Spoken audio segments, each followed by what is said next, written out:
podcast you've been looking for all along. Step into the world of urban exploration with guests from around the world. Welcome to No Tracers. Welcome back to the No Tracers podcast. I am your host, K, just the letter K. Welcome. If you're a new listener, hey, thanks for joining us. And if you've been listening for a while, welcome back. It's nice to have you here again for another episode. This week on the No Tracers podcast, I am chatting with an urban explorer all the way in Melbourne, Australia, the Telltale Traveler. She has been exploring for the past couple of years. She's got some stories from Japan to share with you guys, which is super cool, some crazy stories. And I can't wait for you guys to hear this episode. But before we get into it, there are a few things I have to let you know about. First of all, I do have a book about urban exploring. If you want to check it out, it's called No Tracers, An Urban Explorer's Diary. You can pick it up on Amazon, or you can pick up a signed copy at notracers.com. And on notracers.com, you can also see my blog posts with my photos of each exploration that I've done. I just recently made that website, so I'm super excited about it. The second thing I need to let you know about is that we have a partner on this show, and that partner is Liquid Death Water. And if you've never heard of Liquid Death Water, hey, don't worry. I've got an ad coming for you in 3, 2, 1. From the streams of the Austrian Alps comes a new kind of water. A water that is sure to raise you from your grave. If you're tired of buying cases of plastic water bottles that contain carcinogens and God knows what else, or if you're trying to lower your waste footprint, Liquid Death comes in beautifully rugged aluminum cans. Murder your thirst with a can of Liquid Death. Check the link in the description and use code JustTheLetterK at checkout for 10% off your order. Liquid Death. Murder your thirst. So if you guys want to get 10% off your order at liquiddeath.com, use code JustTheLetterK. I get a little bit of kickback from that, so I appreciate it ahead of time. And if you guys check out the bottom of the description of this episode, there are a bunch of Amazon links to different gear products that I think might help you on your urban exploration journey. Things like backpacks, cameras, lights, solar chargers for your phone or your batteries. A bunch of different things down there, so please be sure to check those out. And again, I get a little bit of kickback for that, so I appreciate it ahead of time. And another thing I got to let you know about is if you want to continue supporting the podcast on a monthly basis, you can join my Patreon, which is patreon.com/justtheletterK. Again, there's a link down in the description to it if you want to check it out. And lastly, if you aren't following me on Instagram or TikTok, hit up No Tracers, no.tracers, or No Tracers on TikTok. And the last thing I got to let you know about is if you leave a rating and feedback on this podcast, if you like what you're hearing and you feel like leaving a rating and feedback, I will actually send you a signed photo print of an abandoned place that I've explored as a way of saying thank you for helping the show out. That helps us grow on the iTunes charts. So especially if you're on Apple Podcasts, please leave a rating and feedback. All right, without further ado, this is the Telltale Traveler. Please introduce yourself and what it is you do to the No Tracers audience. Hello, I am the Telltale Traveler. I take urban exploration photos and go in abandoned buildings and drains. Amazing. So first of all, tell everybody where you're from. So I'm from Australia, originally from Canberra, the capital, but I've since moved down to Melbourne where there's a bigger exploring community and, tons more stuff to see. I love that. So tell me what got you into exploring in the first place. What made you catch this bug? It's kind of a funny story. So back in, I think, 2013 or 2014, I was just doing year 11, year 12 classes, and I decided to pick up photography because I'd always been kind of artistic. I've painted and that kind of thing. But, I was like, I'll give photography a go. And then one of the assignments, I needed to, I think, photograph architecture or make a website or something. I can't quite remember, but my friend was like, oh, hey, I know this abandoned orphanage like an hour and a half away. Like, let's go check it out. I'm like, okay, sounds horrifying, but sure. So we head off and, explored it for a few hours with, my friend and 2 others. And ever since, I've kind of just been taking photos of places you're not meant to be. I love that. I love that you started out with photography first, and then because of a school assignment, essentially, you got into exploring abandoned buildings. That's amazing. Yeah. It was kind of an unexpected turn. So tell me more about that orphanage. Do you know like the history of it or any other details about that place? Since it was your first exploration, tell me more about it. So it's in this like small historic town, like I said, a few hours drive away from my hometown. At the time, it was pretty intact. Obviously broken windows and that kind of thing, but not much graffiti, that kind of thing. And I don't know too much about history.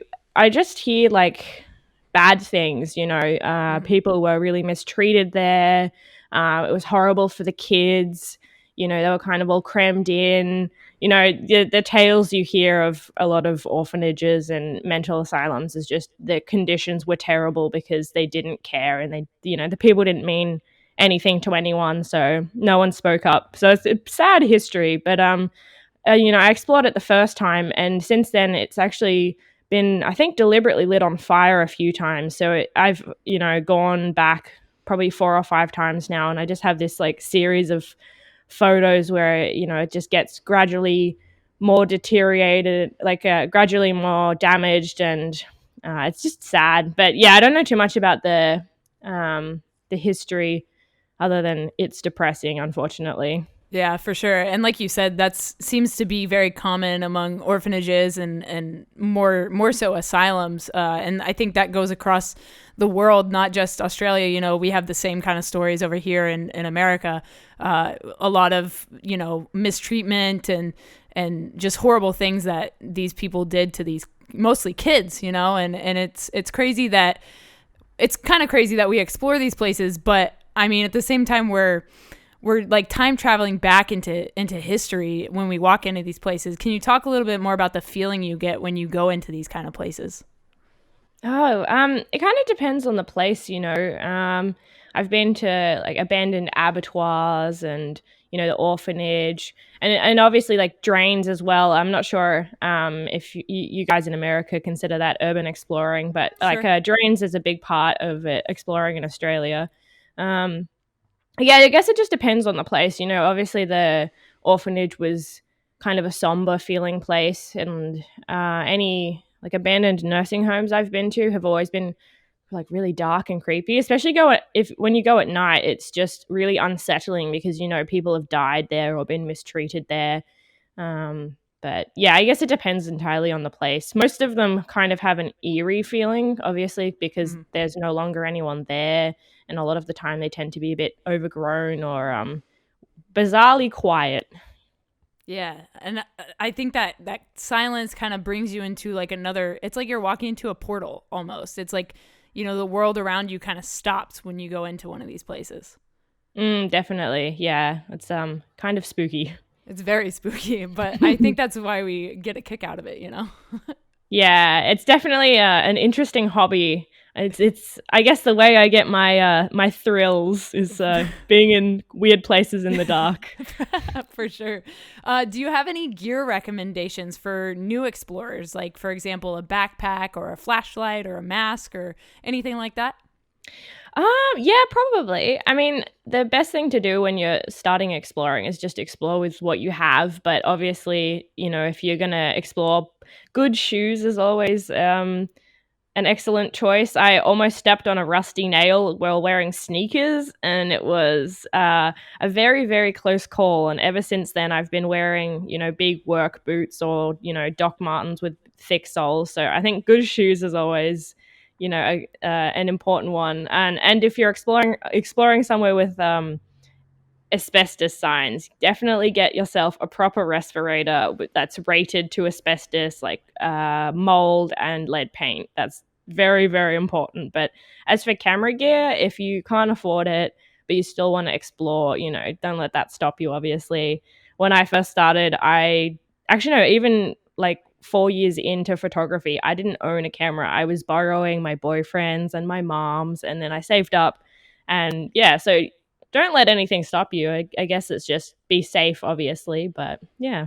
Yeah, last week we had an iPhone photographer on the podcast, so you can literally use your phone to take photos. Don't let your camera or lack of a camera limit you to exploring. And even if you don't have a camera at all, like, I still think the experience of doing this is absolutely incredible. And I recommend that everybody try it at least once, because it's just such a fascinating and unique thing to do.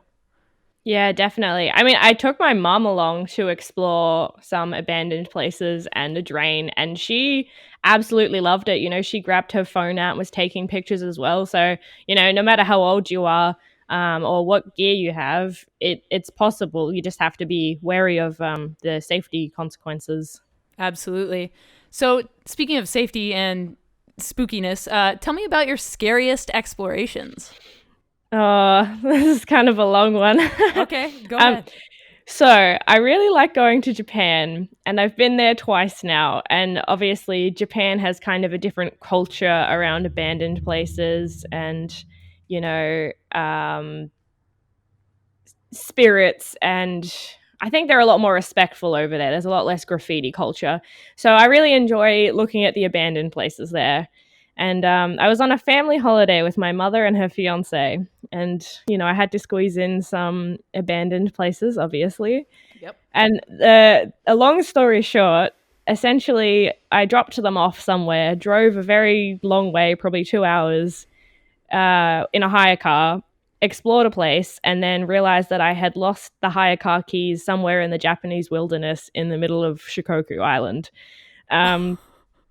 It's a epic tale of about probably 12 to 14 hours of, I couldn't find my keys. I had to walk down the mountain and get the Japanese police involved, and I couldn't go and pick my mom and her fiance up, and just a totally bizarre turn of events. The police officer barely spoke English and I barely speak Japanese, so I had to call a Japanese friend, be like, hey, can you talk to him for me, because I can say my name and where's the toilet, and that's it. So how did that conversation go? Oh, with the Japanese police officer? Yeah. I kind of lied and said I wasn't actually in the building. I was taking pictures of the outside, and I had dropped my keys somewhere in the outside, not, in the forest surrounding this building. And he said, well, we have to look for your keys before I can take you down to the police station and do anything else. And so I had to pretend that, my keys would have been somewhere around outside of this abandoned building, because I was like, I don't want to go to jail in Japan. I don't know what that's like, Plus, I'd spent 3 hours probably exploring this place. There's no way we were finding the keys. So, after looking for a little bit, he drove me to the police station, kind of took my details.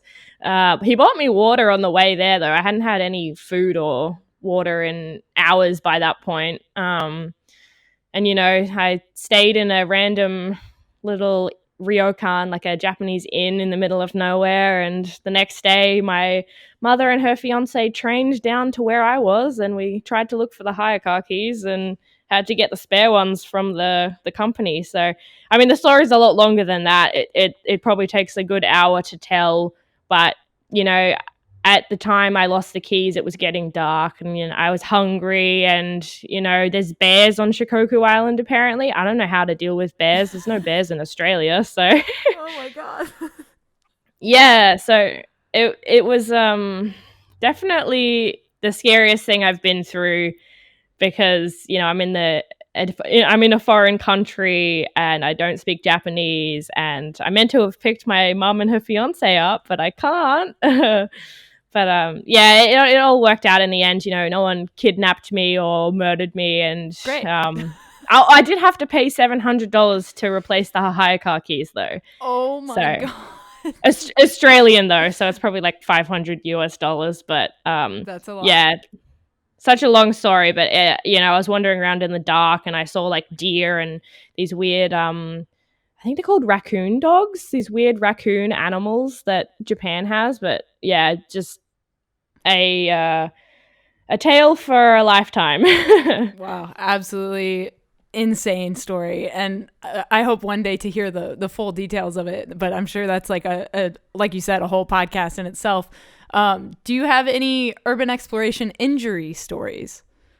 Oh, nothing too terrible. Obviously the worst one was almost stepping on that nail. I did half step on it and it went through my shoe, but I didn't put my full weight down on it. So my foot remained unimpaled, which was nice. I've been pretty lucky, honestly. You know, I'm really careful with what I walk on and who I go with, obviously, because having other people to keep you safe and, you know, spot check you is good. I mean, yesterday I went draining with some friends and we had to go through this little manhole and I scraped my arm. But honestly, other than that, I'm you know, I've remained, you know, healthy and safe, which is great. Awesome. Yeah, I think, you know, bumps and bruises, that's just comes with the territory of what we do. So I feel like I get new scrapes and bruises every time I go to a different abandoned place. Yeah. Do you ever just find random bruises and you're like, which adventure did this come from? Yeah. And like one time I was exploring this abandoned jail, and like if people want to watch the full video, it's up on my YouTube channel. But we basically had to escape this jail because a cop showed up and like camped outside and was waiting for us to go out the way we came in. And so we were like, okay, we can either go out that way, get caught, or we can go out the back and scale over this razor wire fence.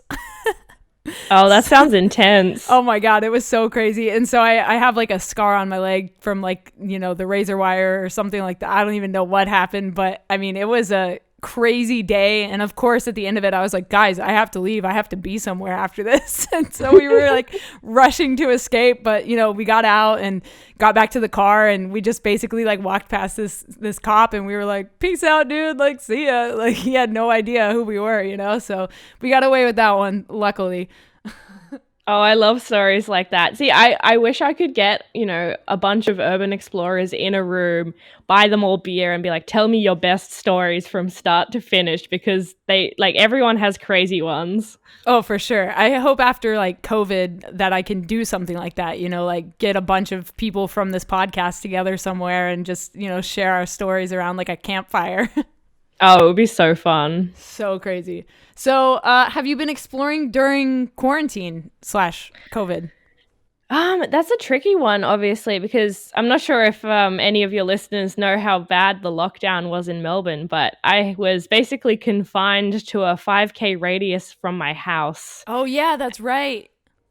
Yeah, so I unfortunately could not explore because we had one of 4 reasons we could leave the house, which was, you know, work, health-related stuff, food shopping, and then exercise, and then it could only be an hour for each of them. So I pretty much was stuck inside my house for a good 6 months.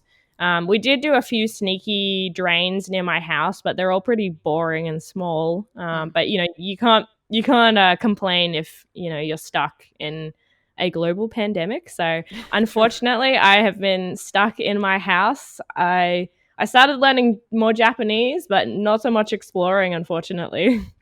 It's all good. Tell me what your favorite exploration has been to date.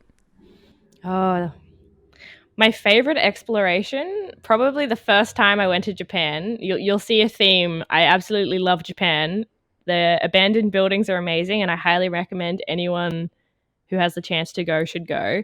But so the first time my boyfriend and I went, I messaged probably like 20 or 30 Japanese explorers before we went. And I was like, you know, hey man, I'm from Australia. Like, I'd love to meet up and go exploring. Because, you know, exploring in a different country is hard, especially if you don't know the language that well. And, you know, it takes forever to find places because it's all on the internet, but in Japanese. So I messaged all these people.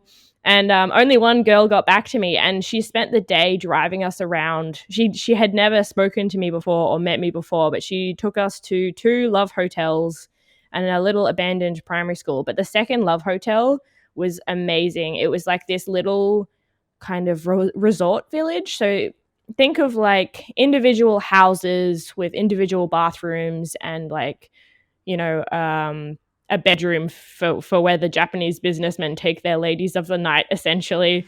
But they're all themed. So there was one with a train bed, one with like a bed in a car with like mirrored ceilings, like velvet walls, absolutely bizarre stuff. And I never would have seen it if it hadn't been for this like wonderful Japanese lady. She was so sweet.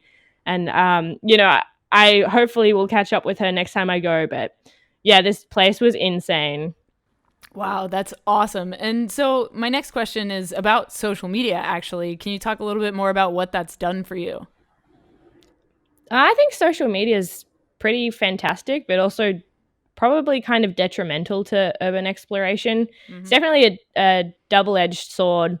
Like I said, on the one hand, I can, make friends with people across the world and go spend a day with them and, be on podcasts like this. Like we wouldn't have connected if, Instagram wasn't a thing. So it's really great to meet like lifelong friends via social media who love the same thing, because before I was on Instagram, I was just this weird chick who went in abandoned buildings and my coworkers looked at me funny.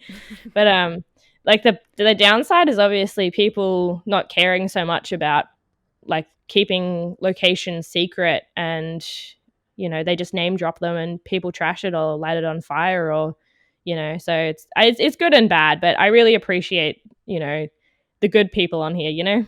Absolutely. I feel the exact same way about it. And I think most of us feel that way about it for sure. It's like you said, a double-edged sword. There's pros and cons to social media, but I do think that being able to connect with other explorers has been huge, and hugely instrumental in not only things like this podcast, but also connecting with other people in other countries, like you were mentioning about Japan.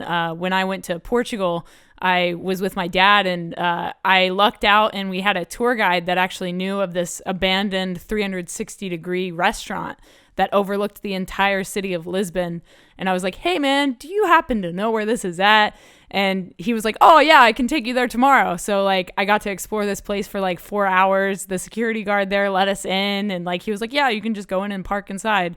And I've remained friends with him. We talk frequently on social media. And I think that, it's connections like that, like you said, do last a lifetime. And so I'm super grateful for social media for that aspect of it.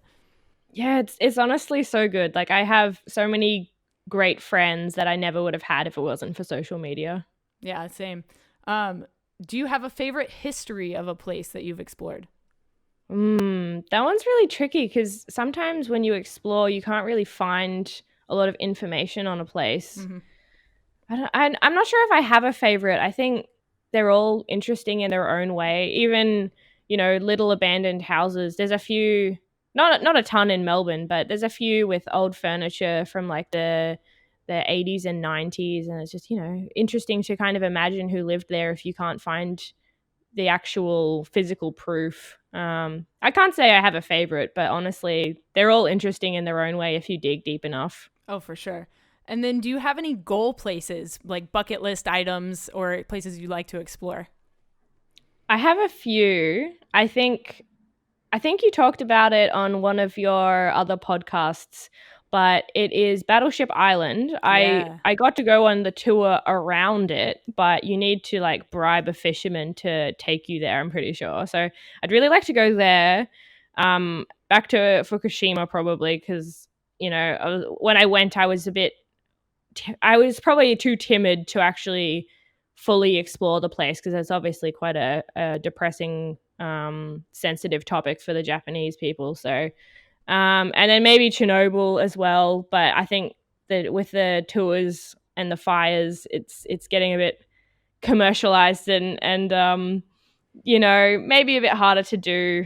I'd probably rather sneak in than pay for a tour personally. But yeah, those are just a few. There's so many places. I'd love to come to America as well. Like that's a big thing on my list, is just come to America for 3 months, like drive across the country and just like meet up with a bunch of people. That's probably one of the next trips once COVID's over. Yeah, that was my goal for 2020, was to do a urbex tour around the country, and unfortunately it didn't happen. But maybe next year it'll happen, and hey, maybe if you get out here, we can meet up and go explore some spots. We have a lot of asylums and jails out here that are abandoned, and those are some of my favorite things to explore. And malls, lots of abandoned malls.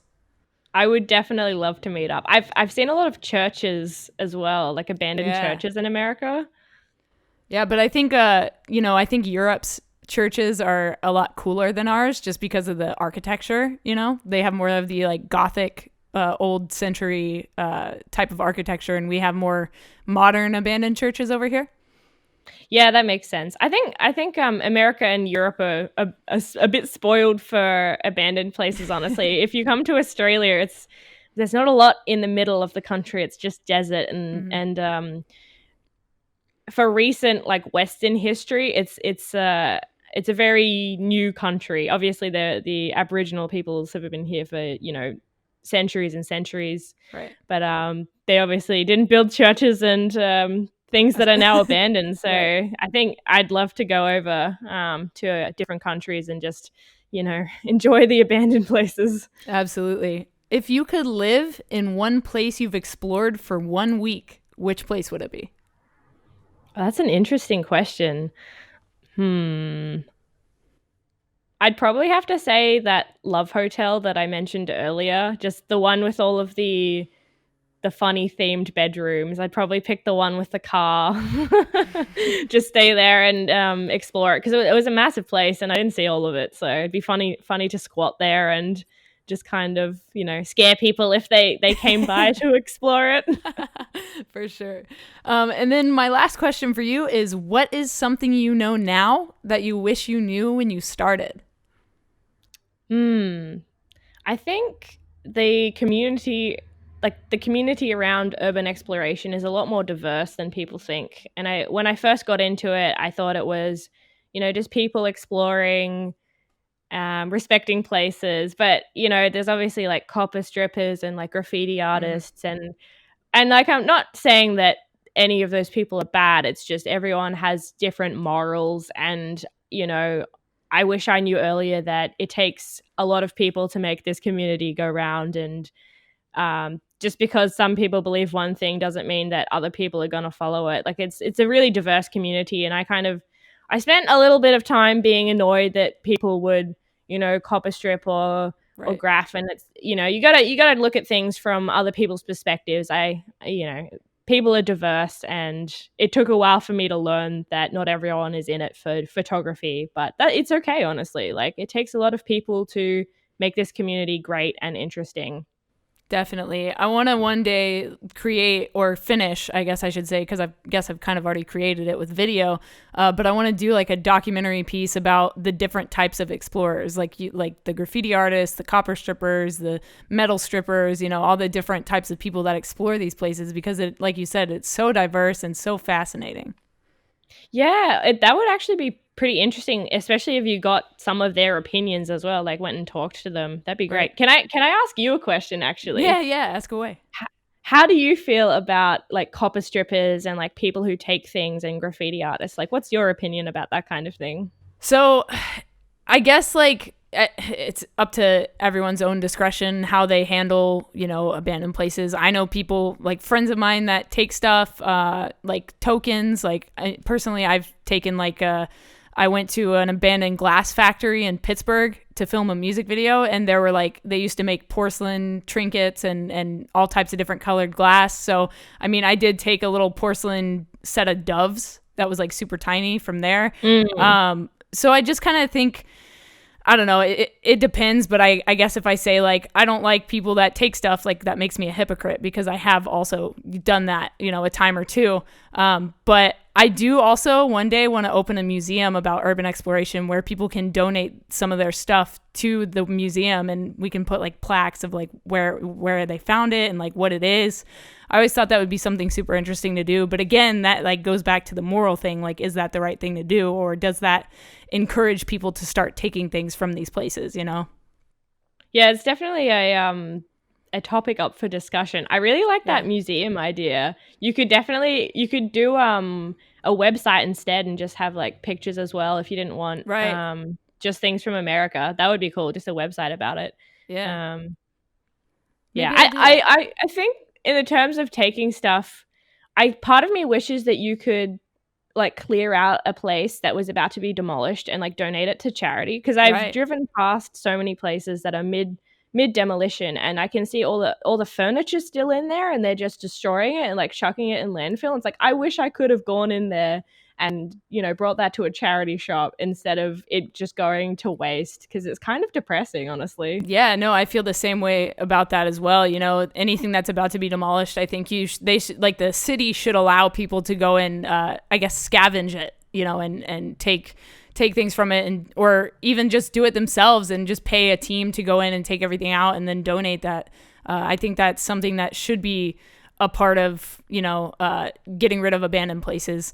What's your opinion about demolishing these abandoned places? Do you see it as a good thing, or do you see it as something that, you know, they're kind of taking away history? That is a really tricky question.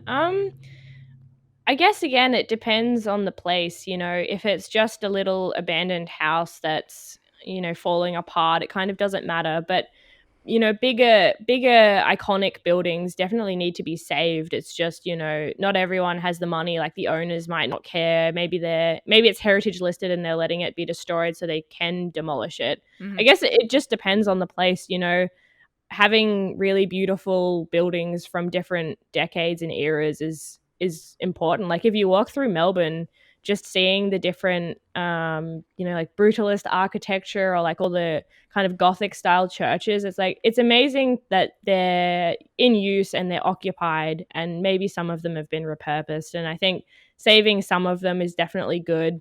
But, you know, it definitely a case by case scenario. Obviously, going through and deciding each one would be time consuming, but probably worth it.